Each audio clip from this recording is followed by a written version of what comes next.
Alright, here's some of our ingredients that we have. A 24-ounce jar of strained tomatoes, and I also picked up an Italian herb packet, and it has the rosemary, thyme, and Italian parsley there.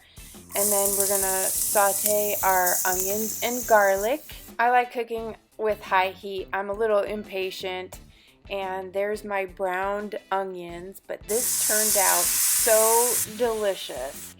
And then you just add in the strained tomatoes, stir that up, and put in half a teaspoon of red pepper flakes, and this is what's going to give it a little bit of kick, and then the half a teaspoon of salt.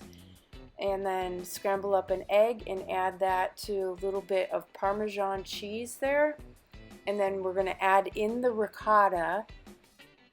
And we're going to layer in some more herbs. So I added a tablespoon of oregano. You could also do basil. And then mix that all up. Okay, now it's time for the layering process. We're going to add some sauce at the bottom of our pan. And then we're going to place the zucchini on top of the sauce. And then we're going to place the ricotta cheese on top of the zucchini.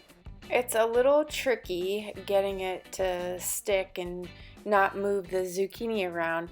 Obviously the zucchini is acting as our pasta noodles, and I used a mandolin to slice those so nicely and thin.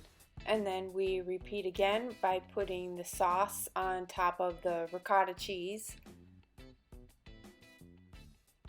And you don't want to press too hard, you just want to get that sauce on there, and then repeat it with the zucchini again. And you could place the zucchini in the opposite direction from when you did it the first time. And then we're going to top it off with some spinach, or you could also use some curly kale if you like, and then add more sauce on top of the spinach. Now obviously this is a small pan that I'm making dinner for two, but it's great to make a big huge pan of this stuff because you're definitely going to want leftovers.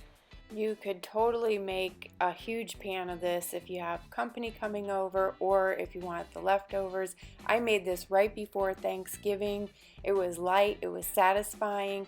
You know, to do this on Christmas Eve, or if you've got guests, this is the perfect recipe. And I will put the entire recipe in detail in the description of this video.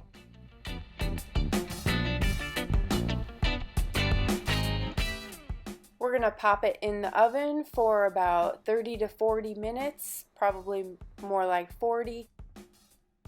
To get the cheese all nicely golden brown like that, you want to remove the foil for about 10 minutes, kind of watch it as it goes. Again, it is just sizzling, piping hot. You're going to want to let this rest for about 10 minutes and then enjoy.